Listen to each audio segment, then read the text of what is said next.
Hi, everyone. Welcome to this show. This is a very wonderful episode. I really want everyone to watch it. So, with me here is John McGraw. He's the founder of Hiyaku Coaching. And today we're going to be talking about what business owners need to know before hiring internationally trained professionals. In this very multicultural world where we live right now, this is an interesting conversation to have. Over to you, John. Please introduce yourself. Thank you, Dr. Linda. It's a pleasure to be here on your show. My name is John McGraw. As you mentioned, I'm the founder of Hiyaku Coaching, and I help businesses and internationally trained professionals leap across culture gaps to work and thrive together. I'm an ICF-certified coach. I'm a speaker. I'm an intercultural trainer, and I have had a fascination with culture and how it affects how we communicate with each other and work with each other. I've had it for as long as I can remember, and I've had influences far back into my life, even as a child. And I'm eager to really help advance cultural competency in the business sphere because Canada is a country that thrives on immigration and multiculturalism. And if we really want to take full advantage of those who are coming here to use their talents effectively, we really need to build our cultural competency and understand how culture affects all of us. So I'm eager to talk about that and have a conversation with you today, Dr. Linda. Awesome. I know you have very rich m- multicultural experience and background. So I just want us to shine a bit more light on that. Uh, so, for example, you talked about living in Japan before. How long was that? I was there for 7 years, and that was my first time living outside of Canada. I went there as an English teacher, working with students from high school level all the way up to adults, working adults, and retirees. And it was my first opportunity, really, to learn about what Canadian culture was, because it was my first time outside of it. Mm. Prior to that, if you had asked me what's Canadian culture, I would have said, I don't know, maybe Tim Hortons and hockey. But in fact, by being in a culture that was so different, I was able to learn the influence that culture has on what we perceive as effective communication, building relationships, all of these factors that are important in not only in running an effective business, but building relationships and quality of life. Okay. So let's look at the work you're doing now with Hiyaku Coaching, right? What moment or experience planted that seed in you that this is important? There are many incidents that influenced my interest in culture, but one of the most influential incidents was something that happened within the first 6 months of my living in Japan, teaching English. And it highlighted the impact of culture for me. I was teaching a class about preparing for English language test, focusing on multiple choice skills. One of the students, his name was Kenji, and he was a middle-aged businessman. And he seemed very intent on what I was teaching, the focus of the lesson being when in doubt, choose an answer. Don't leave it blank. Mm. This was very important in Japanese culture because there's a tendency towards risk avoidance. So sometimes Japanese test takers might leave a question blank because they don't want to be seen as choosing the wrong answer. Of course, there's no benefit to that. So the focus of this lesson was go ahead and choose something because at least you'll have a chance of getting it right. So this was the focus of the lesson. And as I mentioned, Kenji was very interested. So I directed my teaching towards him. Finally, we came up to the final practice test, which was a short section of answering multiple choice questions. So I looked at Kenji and I said to him, Kenji, do you understand what to do? He looked back at me, he nodded and said, yes. So I thought, fantastic, he knows what to do. Unfortunately, as it turned out, he still left several questions blank. And this was after we had spent the past 40 minutes focusing on the theme of the lesson to choose answers when you don't know what the answer is. So that showed me that not only did he not understand my instructions, he missed the entire point of the lesson. And what struck me was that I had given him the opportunity to say whether he understood or didn't, or ask questions, and he didn't tell me that. And from my upbringing in Canada, I couldn't understand it at the time. And I got quite frustrated. I thought, was he just too embarrassed to say something, or did he just not like me? So it wasn't until later that I learned from a cultural perspective, Kenji probably didn't feel comfortable to tell me, the teacher, that he didn't understand, because from his perspective, doing that meant it was an insult to my abilities to teach, or it would waste the time of the other students in the classroom, because there's a much greater focus on authority and respecting authority in Japanese culture, and also respecting the group. Whereas in Canadian culture, I'd grown up with the idea it's more individualistic and you take charge of your learning. So if you don't understand it, sorry, teacher, I don't understand. So that really revealed to me that there was a significant difference, and also that the Canadian way of communicating was not the way that everyone necessarily does it. So I learned that I had to adjust my way of teaching and of confirming instructions if I wanted to be effective. I could have tried to get them, these Japanese students, to adapt to me, but in the long run, you only have control over yourself and what you can do. So it made more sense for me to adjust how I was communicating with my students. So what I did was that rather than simply asking, do you understand? Because students would just say yes, because that was just how they were felt they were programmed. I simply asked them as a group, okay, now please explain to me what you're going to do. So then they were answering me as the teacher who was asking the questions, and I wasn't putting the pressure on any one single student. They were answering me as a group. And that was my first time of understanding how to adapt myself to a different culture, and more importantly, understand my own influence, or rather the influence of Canadian culture, on my way of thinking and communicating. And that's what's ultimately led me to doing what I'm doing now with Hiyaku Coaching.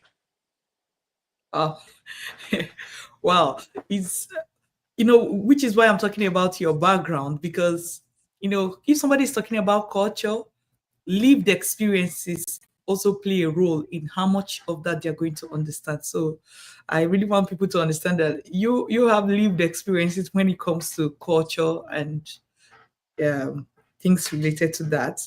Okay, so let's look at what you're doing now with Hiyaku Coaching, right? Um, for example, could you tell us what the business is about, what the company does? Yes. Well, the business, as I mentioned earlier, is to connect businesses and international talent to leap across those culture gaps. What that means in a more concrete sense is offering workshops to newcomers by partnering with nonprofit organizations, also running workshops on practical, inclusive communication for business owners. I also offer one to one coaching as an ICF coach to help both immigrants adapting to life in Canada and also to Canadian citizens by birth adjusting to working with other cultures. And also, it's not simply just a two-way thing, Canadians by birth and newcomers to Canada, because of course, with all these different people coming from many different cultures, our workplaces are so diverse. You've got so many different cultures working together. So this is why it's important to not only understand about, okay, in this other culture, they do this and this and this. It's to understand, okay, why do I do this, this, and this? Why do I think, for example, as a Canadian, that making eye contact with every person is a sign of respect, whereas in some other cultures, doing that with someone of higher status or of who's older is seen as a sign of aggression. Yeah. Why? Yeah, for example, and that's just one example. And I think when you can get outside of yourself and as opposed to thinking that, oh, okay, just tell me what the do's and don'ts are of another culture. You need to understand it on a deeper level and the influence of culture on yourself. You can much more effectively relate because then you understand my culture is not the universal way or is not the best way or the normal way. It's just one of many ways. And then it makes it much easier to appreciate other cultures and understand where they're coming from and be able to adapt accordingly on a more equal plane. That's amazing. Now let's go deeper into the topic of the day, which is what business owners need to know before hiring um, an internationally trained professional, right? So, what do most business owners not realize about hiring internationally trained professionals until it's too late?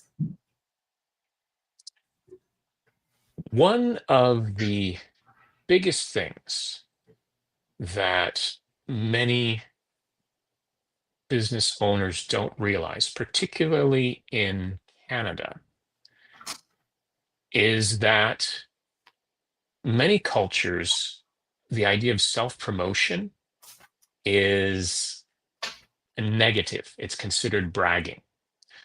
What this means is that in Canada, as you probably well know, Dr. Linda, when you're in job interviews or when you are even working in a company, you're expected to talk about your accomplishments and talk about the results that you've achieved.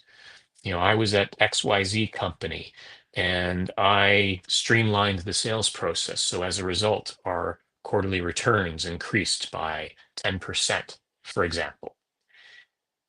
That's considered normal and necessary Mm. because they're looking for someone who can come in and do the job right away.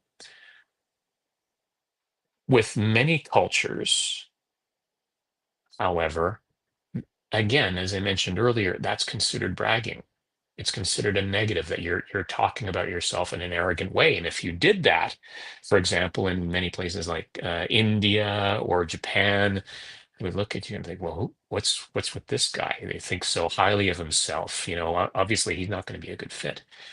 So coming from that background, where that is the expectation, and you've grown up with that, to suddenly come into a culture such as Canada's, where not only is that not wrong, that's actually what you're supposed to do. It's such a mind shift, and it's such a disorienting thing for people coming here, people who are extremely talented.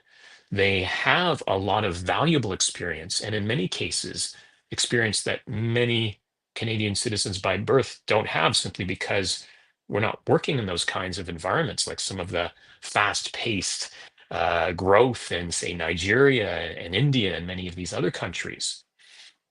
But they don't communicate it in a way that we expect them to, because, for example, the ideas of respecting those in higher positions means you don't brag about yourself. You just maybe share some of your qualifications.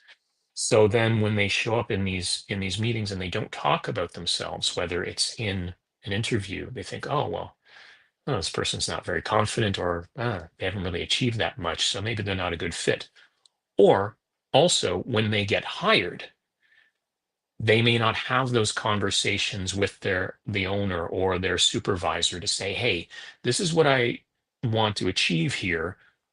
What can I do to get there? Which is the expectation in Canada. They don't have those conversations because, again, well, I don't do that because that seems arrogant. So I will let my work speak for itself, as is the norm in many other places. But if you do that in Canada, you will never get those opportunities. And so this is something that Canadian business owners need to realize, that just because this person isn't speaking up doesn't mean that they don't have value. In fact, they may have a lot more than you expect. So you need to meet them halfway and maybe have those conversations, take a bit more of an active role as opposed to just sitting back and expecting them to come to you and tell you what they're looking for.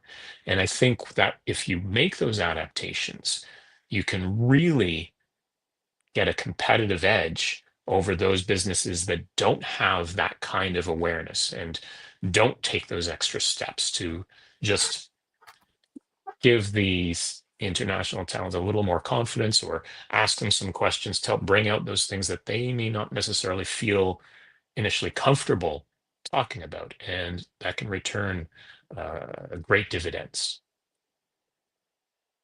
Wow.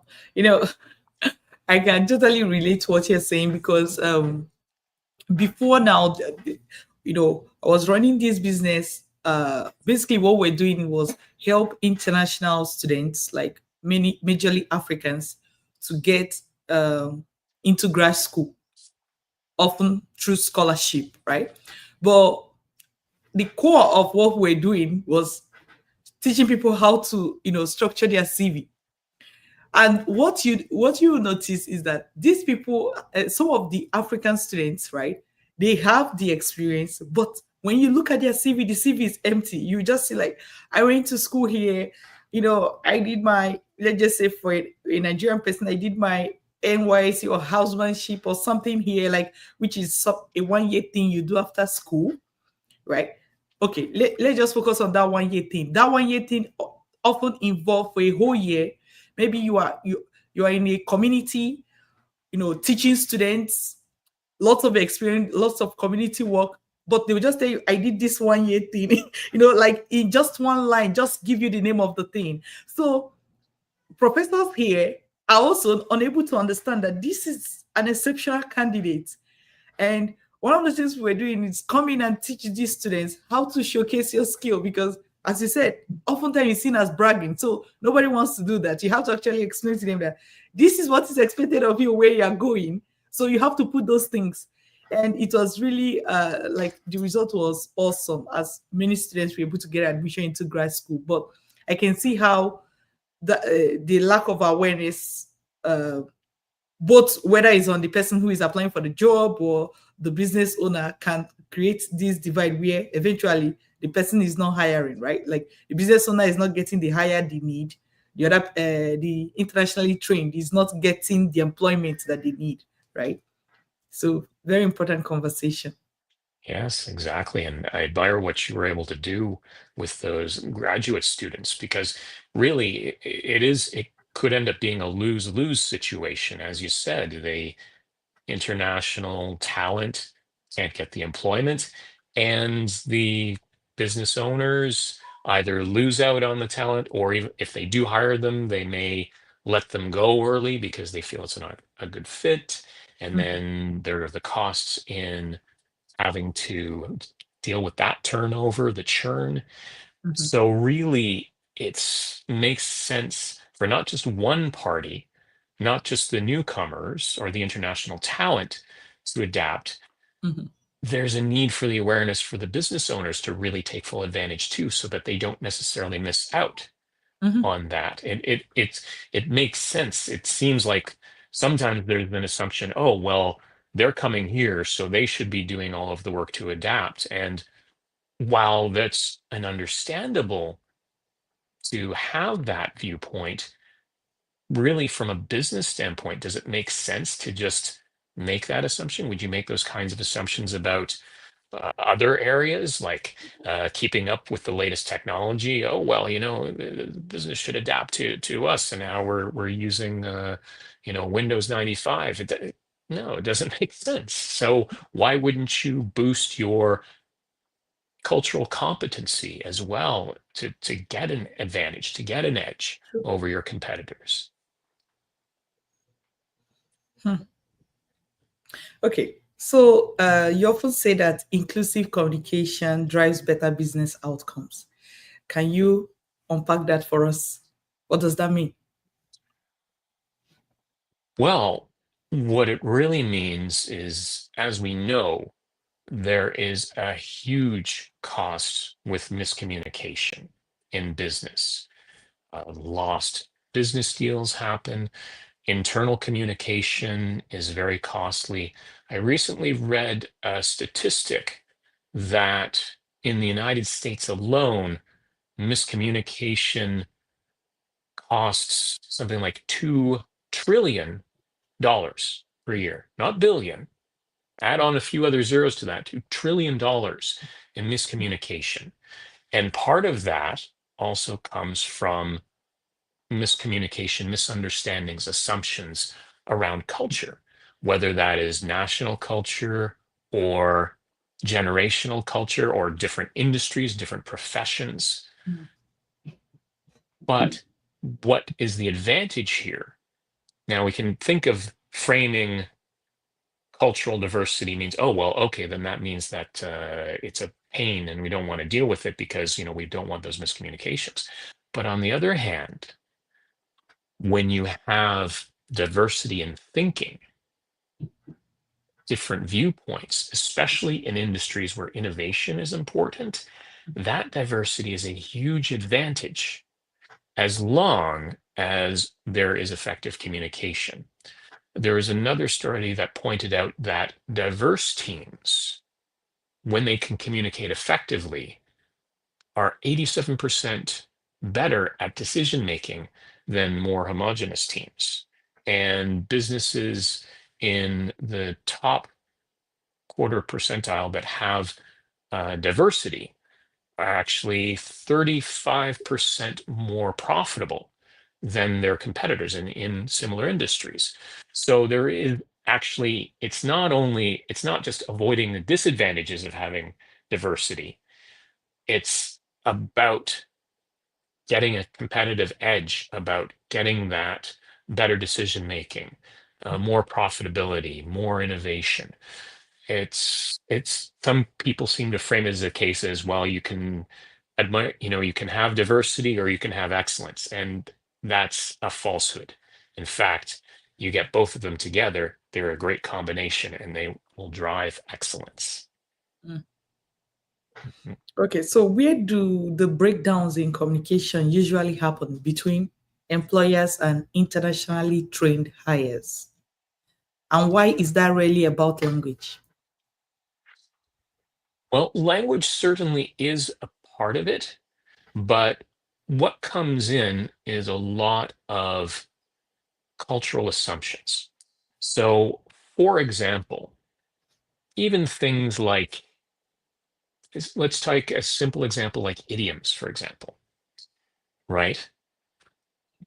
We can be fluent English speakers, but we have different cultural backgrounds. So different idioms are going to have a different meaning. This is just a simple thing. Think about recently what's been in the news and the phrase that came from Justin Trudeau, elbows up, right? Elbows up to deal with relations with what's going on in the South.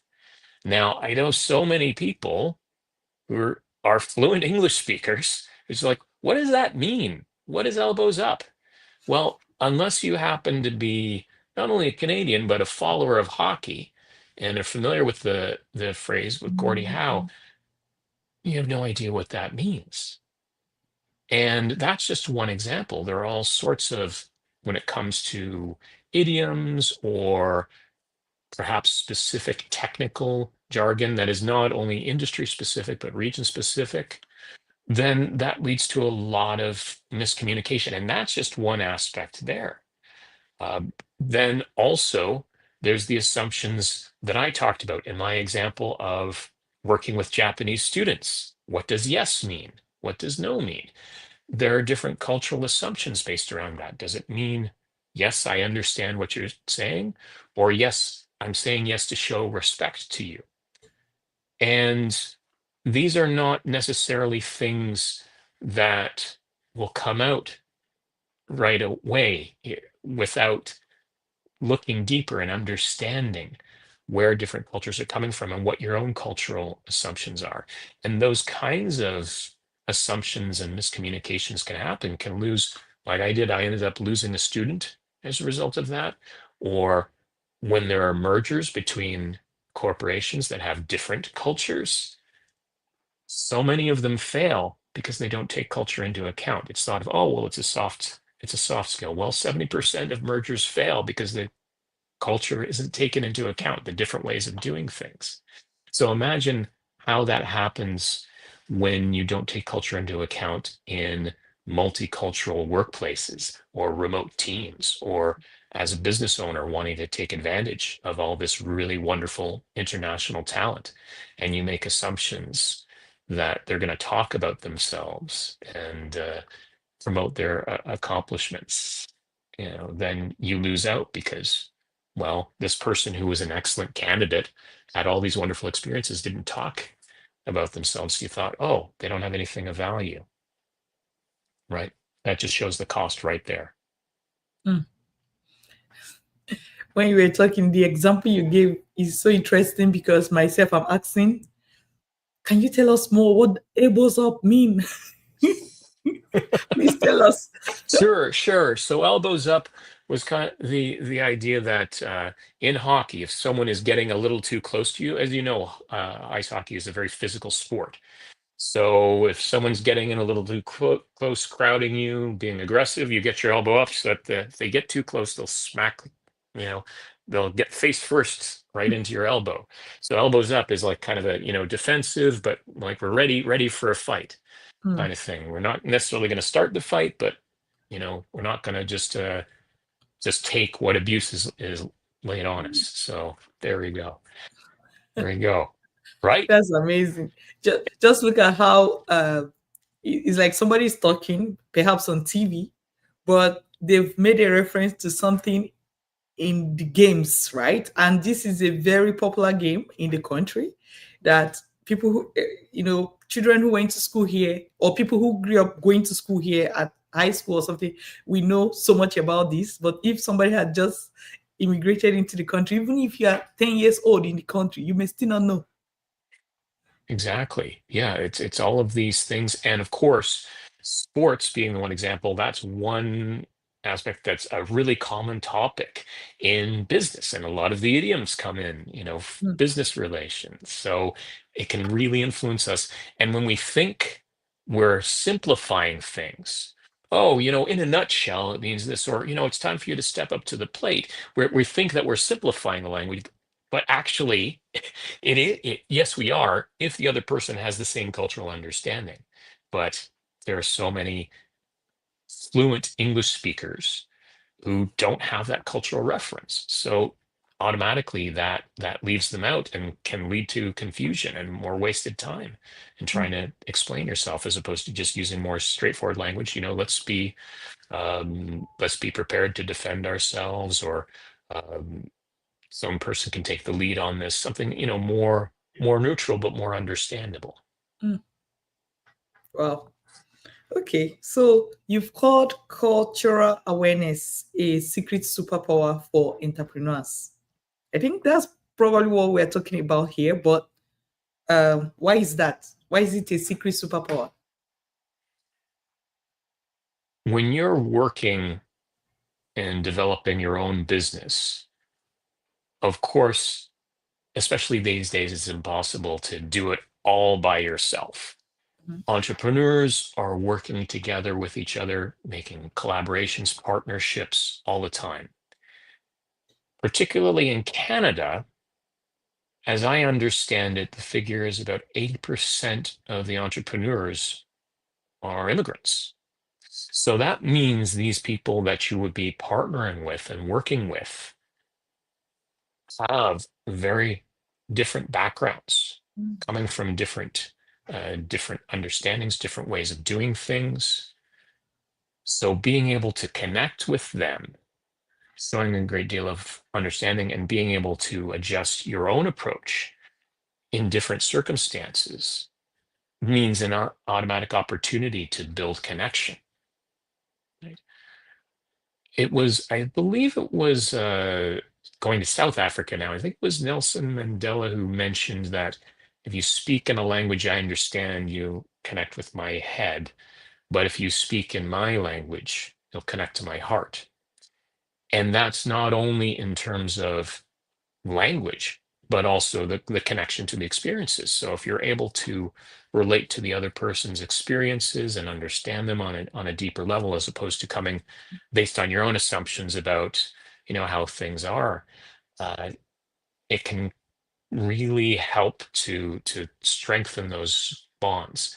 And that's, of course, not just with fellow entrepreneurs, but also potential employees, right? If you show that you appreciate their cultures and respect them, perhaps even as simple as maybe having in your workplace a celebration to celebrate their national holidays as opposed to limiting it to just Canadian holidays, that shows that you appreciate them as people. And when people are appreciated, you can get their loyalty far more than you can just by giving a paycheck, right? So many people quit jobs that pay extremely well and have great benefits because they don't feel they're appreciated.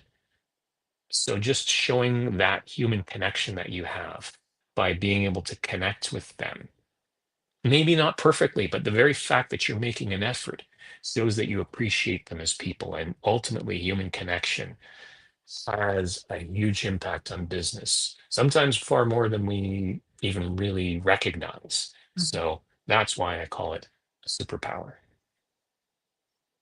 Yeah.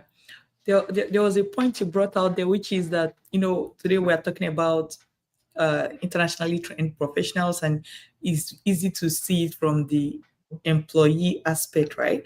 But you brought in that aspect of even B2B. So as a business owner, for example, partnering with another business owner to accomplish things, so this is now B2B. But assuming that other person is an internationally trained person who is now their own entrepreneurs as well, the culture still shows up there. It doesn't just disappear because the person is a business owner.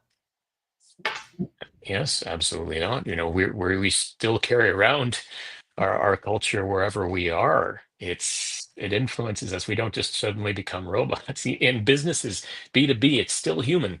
It's still Mhm. human connection. It's still the humans behind it, just as you indicated there. So being able to demonstrate that appreciation is really makes a big difference. Okay, so I think some of the questions we've dealt with so far is talking about what the entrepreneur needs to know. Can I ask you more about uh, what the business or the business owner needs to show in order to even make their workplace a place people of multicultural nature can apply to work there? Because Yes. sometimes we are talking about the person who already applied for the job, right? And maybe during interview or you already hired during onboarding. But what about before that interview process, before the application?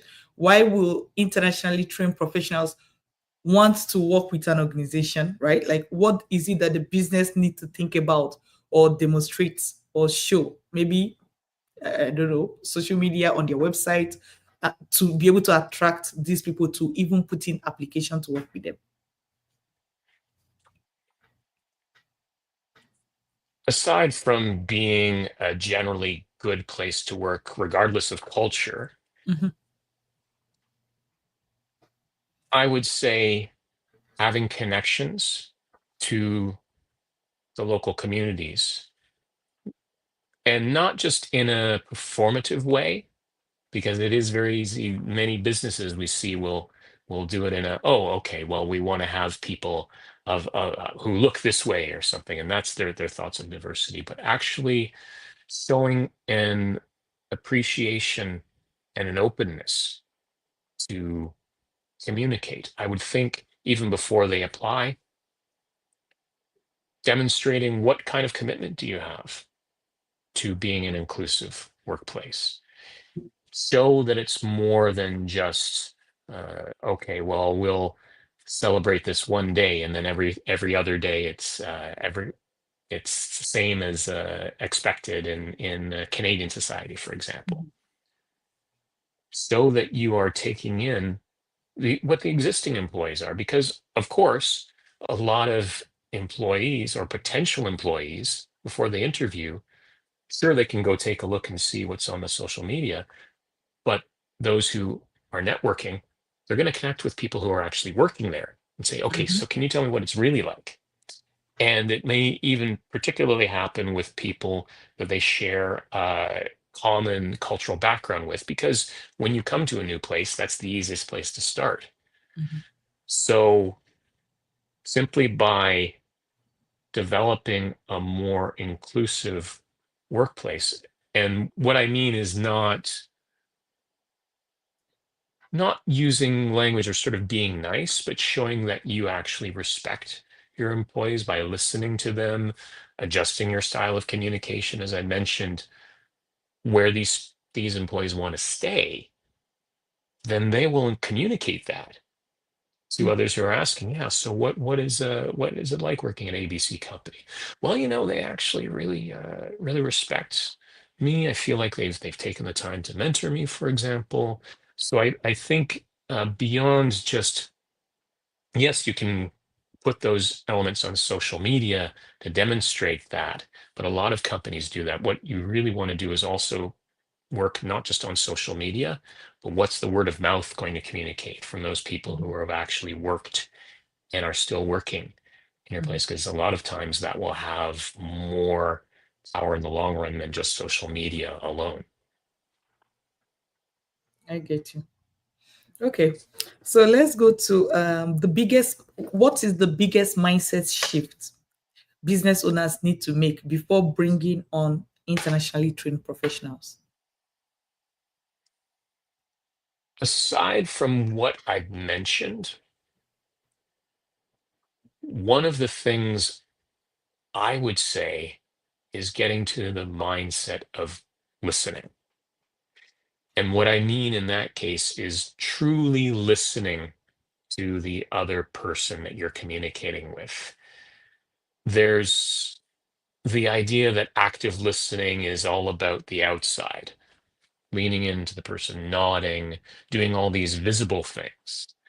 But if you're still in this mindset of saying, okay, I have what I want to say, and I'm just waiting for the other person to stop talking so I can say it, doing all of this performative things of leaning in and looking concerned doesn't mean anything. So, how do you do that? First of all, it takes energy to listen carefully, but really take that time and just don't feel like you have to rush in to talk right away, to ask questions right away, to make a statement. I would say, from a Canadian perspective, what many Canadians by birth are sometimes uncomfortable with is silence. So when it comes to periods where perhaps the other person is taking time to think, either because potentially it's a language issue and they need more time to think, or they're waiting for their turn to speak if it's a group conversation. Sometimes the Canadian instinct will be, oh, okay, they didn't understand, so I'm gonna add more information, to try and clarify, and that ends up just making it more confusing, or maybe the other person just needed time to think. So I would say that's actually one of my steps in the speak framework that I use for inclusive communication. Mhm. That's 5 steps. First one is simplify your message. So again, as we talked about, avoiding idioms, those kinds of things. The second, the P, is to pause and listen actively. Take that extra time. It might feel uncomfortable depending on your background to pause a little bit, but it can help to not only give them more time to think, it helps the other person to feel a bit safer, that, hey, this person is really listening to me. Enunciate clearly and pace your speech, because particularly, like a lot of people, when we're in a rush or we're focusing on things, we tend to talk more quickly and slur words that even with other native speakers can be confusing.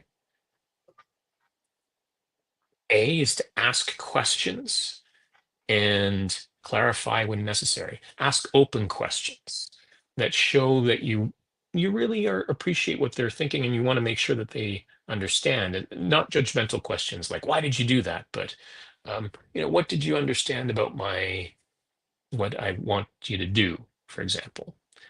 And K, this is the most important part, keep respect at the center. Sometimes communication can be, take a lot of energy.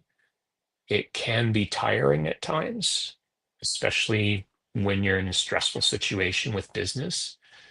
But you always want to remember to keep respect at the center, taking the time. So when you're speaking more slowly, it's done in a gentle way. It's not done in an exaggerated way that shows that you're annoyed, or perhaps you're speaking louder because you think that that's going to help the person if they don't understand.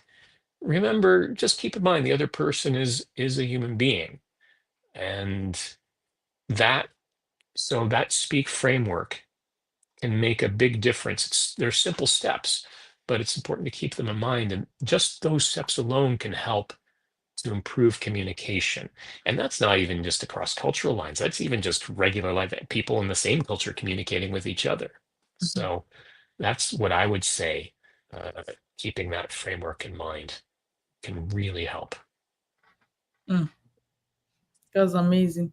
You know, from the speak framework you talked about, looking at, for example, the one you talked about, ask open-ended questions. Okay, I'm going to draw from an experience, grad school experience at University of Waterloo. That's because during that time, it also, like, the relationship between a supervisor and their grad student is almost like an employment relationship. You get paid to do research work with your supervisor, But for example, uh, the very perhaps first 1 month that I had, that I came into Canada. So I had this issue with my laptop, and I was like, okay, when I get paid, I'm going to buy a new laptop. But I didn't realize how much I needed my laptop to get through even the first week of school, because you're grading undergraduate students' paperwork and so many things. All assignments are submitted online. Is not what I was used to. So laptop was like, okay, it's just one of those things you have, but in my new environment is like a must have, sort of. So eventually when I met with my supervisor, I was telling him that how I had bought the laptop by that time. And I was telling him all the stress I had to go through to buy a laptop. And he was like, oh, you should have asked me. We have lots of laptops we will have given to you. But in my culture of where I was coming from, Nigeria, I'm from Nigeria. I'm still a Nigerian and I'm a Canadian, by the way. So I'm both. But it's not normal to go ask a male professor to give you something. If you were to do that, it would look like you are suggesting, that maybe the male professor could make advances on you. Or culturally, it's like, oh my God, you did that? Why? But here I was in a new environment, and it's like, it's okay to do so. There was no way I would have known if he wasn't asking about like how I was doing. And I'm not talking about this in such a way that, hey, it's always the business owner's fault. That's not the idea. But just talking about how much culture can influence even the things you don't even think about that culture should influence. It could even be that somebody is is currently employed in a workplace and there are some benefits that your workplace is offering, but someone in that workplace knows about that benefit but feels like they will be taking advantage of your company, should they use the benefit you're already offering? You know,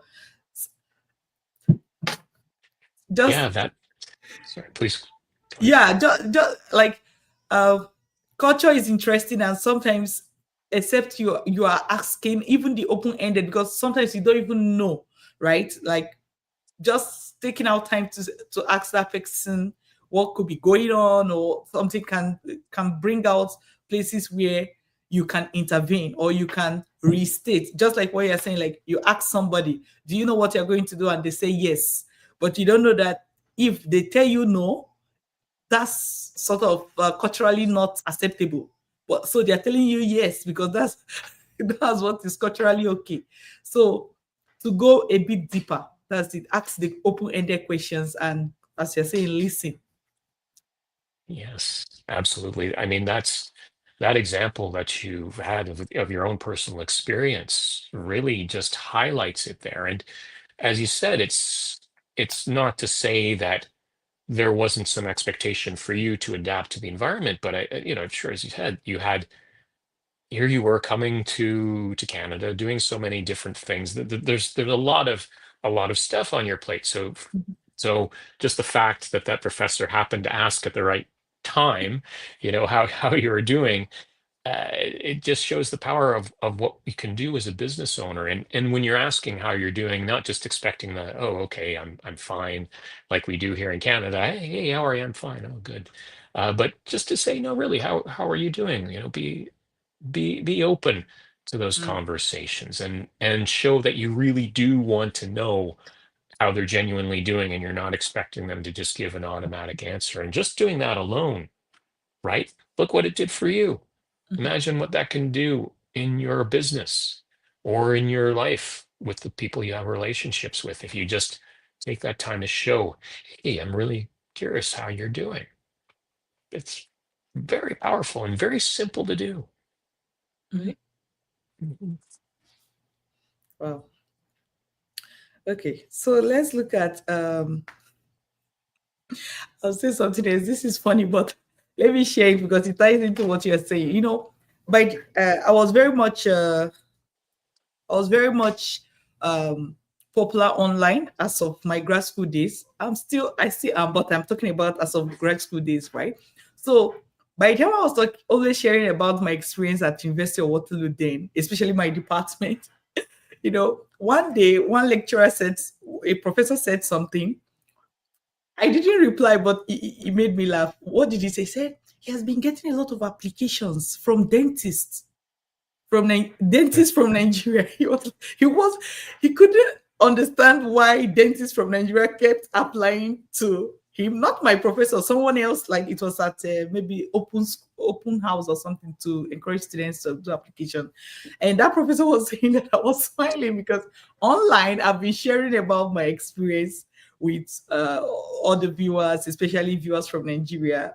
This is my first 1 year or second year in Canada, right? So a lot of people, when they saw that, oh, you are doing well in this school, and you said you're fine, okay, I'm going to apply. I'm going to look for professors in that department and apply. I'll look for professors in that school to apply. These professors started getting so much application, they couldn't, some of them couldn't figure out what was really going on. But flipping this to when you talked about word of mouth that goes round. So when a business owner is able to hire and retain an internationally trained professional, it's just magic because it's as if the word goes back into the community that, hey, this place is a great place to be. And you just begin to have that natural flow of talent your way. So, Yes, exactly. And I think it applies especially with, you know, in Canada, we're used to thinking of, being individuals and kind of nuclear families. And when we create our networks, we expect to do it through connecting with various strangers and so on. But with a lot of other cultures that are more collective, where it's about the community, mhm, one, that's already built into sort of the DNA, mhm, and two, when they come to a new place, I think that strengthens those ties. So that means that kind of news will get around much faster. So bad news will travel fast and good news will travel fast as well. So when someone has that good experience, or they have that bad experience with a company, then you can either end up getting in a drought, not getting people applying because they heard, hey, no, we don't want to work here, or you can get a wealth, like get all those dentists from Nigeria coming because they heard about what a great experience it was here, and this was a great school, right? There you Yeah. go. Yeah, exactly. Okay. Let's look at for a business owner who might feel overwhelmed by all that we've been saying, and they want to get it right, but fear doing it wrong or offending someone. So maybe because of that, they just be like, you know what? I would just have to hire an internationally trained person. I don't want all the drama. What's your advice for this person?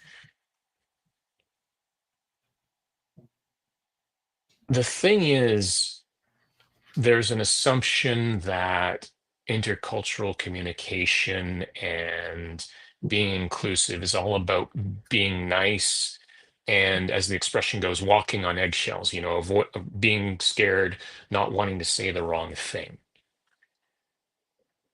Really, what it's all about is just taking the time to show respect and to listen. So it's not necessarily so much about choosing the right words, it's about showing genuine interest in the other person, asking them questions. Simply, a really simple thing, when you come across a name that maybe is a bit difficult to pronounce, for you to pronounce, maybe you see it on a resume or something, or a person introduces themselves. Sorry, how could I pronounce your name? Or how would you like me to say your name? Because there's an instinct, okay, well, oh, this is difficult to change, Nwachuku is difficult to pronounce, so can I call you Nelly or something like that? That's easier. Some people, if they choose to have a different name, like I know from some cultures they might choose an English name, that's their choice. But if you show that simple respect, just asking them a question, saying, how would you like me to say your name? Or how do you pronounce your name? That shows respect right there. That's a simple step right there. And showing an interest in cultures, here in Canada, we like to talk, we expect people to talk about their accomplishments. What is it like in your culture? And I think just showing the curiosity is that is more powerful than remembering, okay, I have to use this particular word or this particular phrase because because I don't want to offend somebody. And be understanding, okay, you know what? It's okay to make mistakes. You're going to do that. But as long as you're doing it in a respectful way, and if you're asking questions in a respectful way, the other person will likely appreciate that, right? That you're making that effort. And we've already talked about what the benefits are to your business. Building in good news, your company having a good word in a particular community, not just to hire new people, but also potentially new clients. Mhm. The benefit in diverse thinking in your companies, the benefits to retention, taking a little bit of a risk, of maybe making a mistake occasionally and putting a little bit of extra effort into showing interest in the other person and showing that you're culturally curious as opposed to judging based on your own preconceived notions. The benefits are huge. Mhm. It's ultimately, in the long term, it's worth putting that little bit of extra effort in, and your quality of life is going to be better because you're going to know a little bit more about yourself and about the people around you. So that's an extra, side benefit. Why Mm. not do it?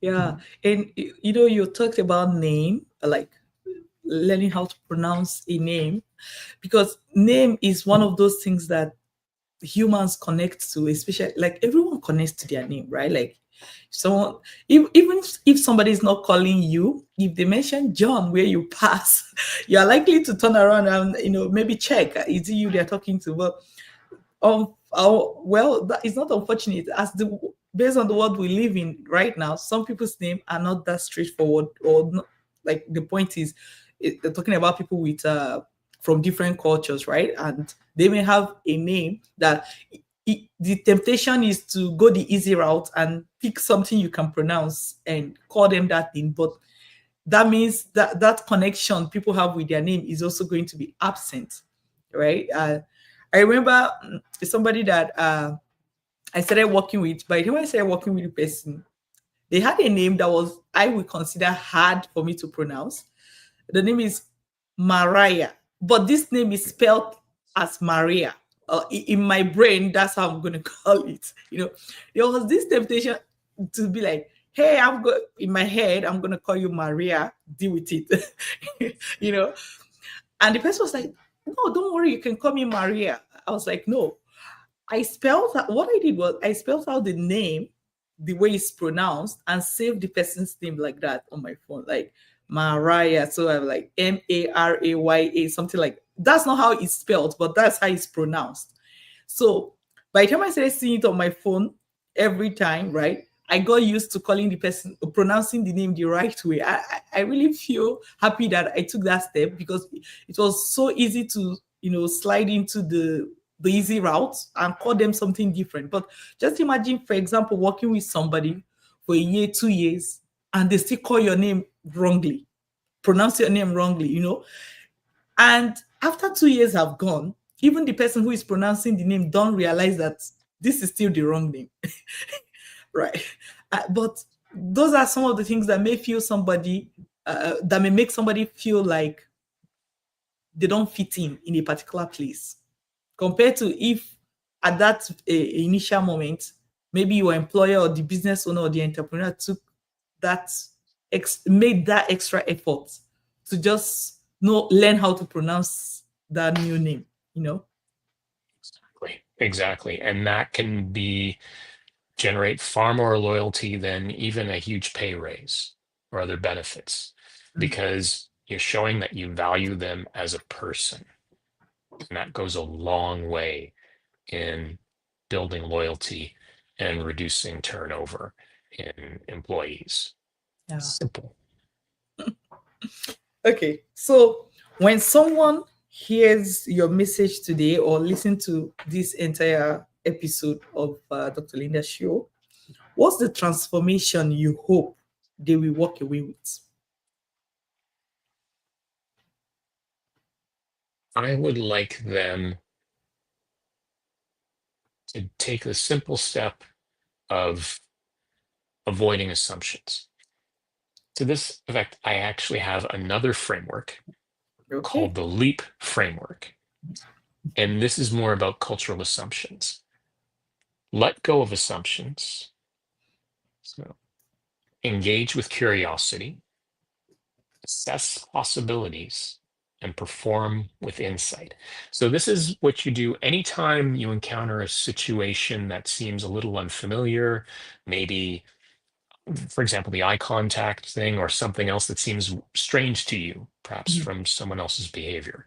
First of all, let go of any assumptions. Oh, this person isn't making eye contact with me because they don't respect me or they're dishonest. Okay, no, that's my cultural assumptions based on being a Canadian. So let's not necessarily assume something terrible. Engage with curiosity, asking questions in an open way. If you can ask the other person, oh, so not to sorry, not to put you out there, but I noticed you're not making eye contact. What's the reason for that? Doing it in a non-confrontational way, as opposed to why aren't you looking at me? Right?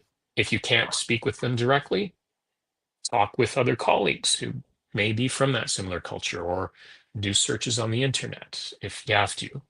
Ideally, if you can talk to the person directly, that's better, but do Mhm. that. Assess possibilities. Don't just take it from one source.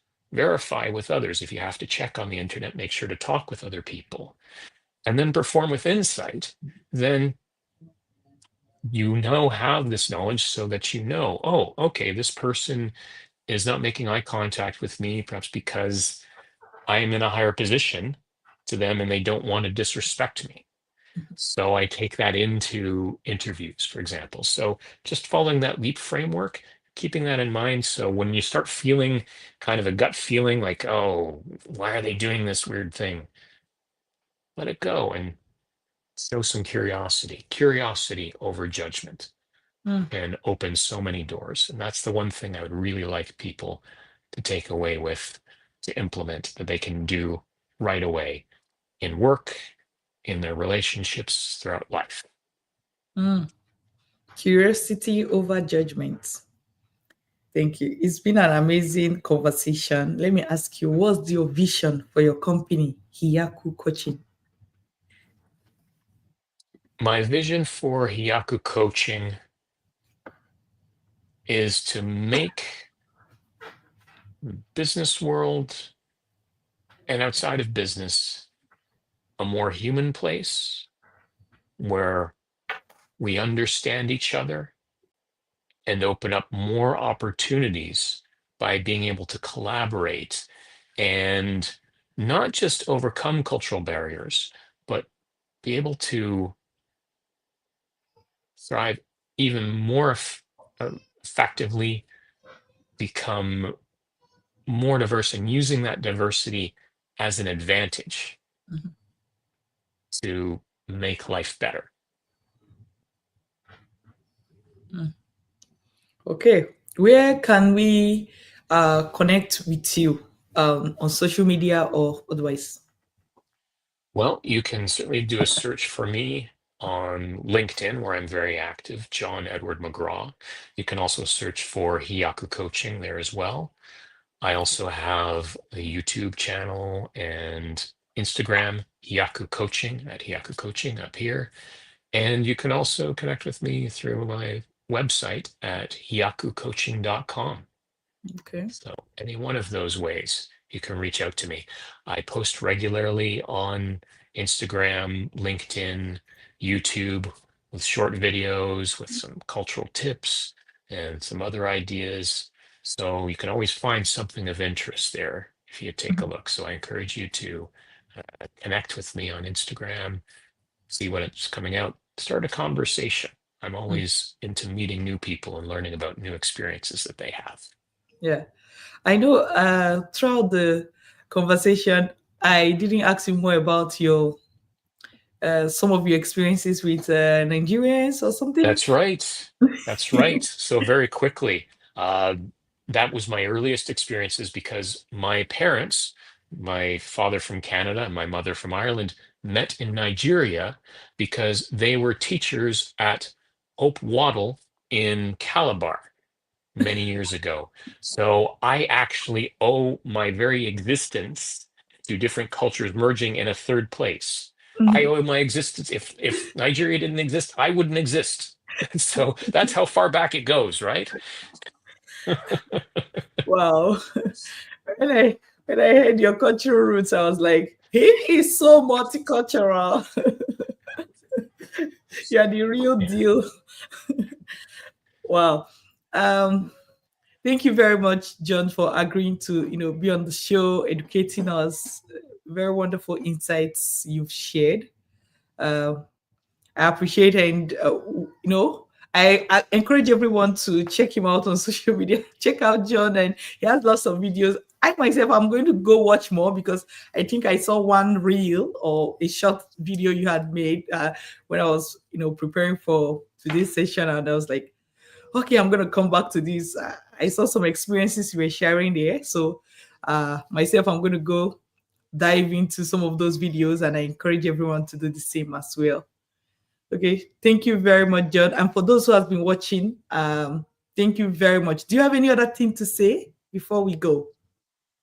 Last words, I kind want of. to say, yeah, thank you so much for having me on here. It's been a pleasure. This hour has gone by so quickly, Mhm. and I love to have conversations. So if you out there are struggling with maybe adapting to life in Canada, or you want to retain international talent, build a better culture in your workplace, reach out to me. Let's talk.